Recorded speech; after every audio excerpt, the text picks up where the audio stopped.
कोई प्यार में इतना पागल कैसे हो सकता है। ये रियल कहानी काव्य विश्वकर्मा की है, जो मध्य प्रदेश के जबलपुर में अपने पिता और छोटे भाई तनिष्क के साथ रहा करती थी। काव्य की माँ बचपन में ही गुजर जाती है, लेकिन उसके पिता ने कभी भी अपनी बच्ची को माँ की कमी महसूस नहीं होने दी। एक वक्त तक सब कुछ ठीक चल रहा था, लेकिन एक दिन काव्य की जिंदगी में मुकुल नाम का लड़का आया।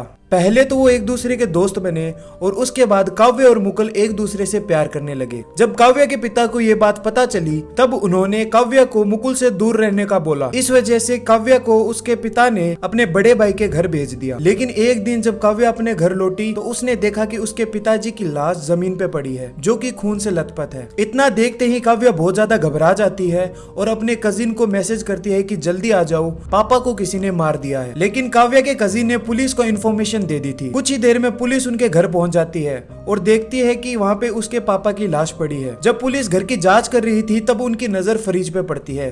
फ्रिज के अंदर जैसी पुलिस देखती है तो उनके रोंगटे खड़े हो जाते हैं, क्योंकि फ्रिज के अंदर काव्य के छोटे भाई तनिष्क की लाश पड़ी थी। पुलिस को एक दफा लगा कि काव्य के साथ कुछ ऐसा हो गया है, इसी वजह से काव्य यहाँ पर नहीं है, लेकिन सच्चाई कुछ और थी। जब इस केस की इन्वेस्टिगेशन हो रही थी, तब पता चला कि काव्य के पिता और छोटे भाई तनिष्क की जान किसी और ने नहीं, मुकुल ने ली थी।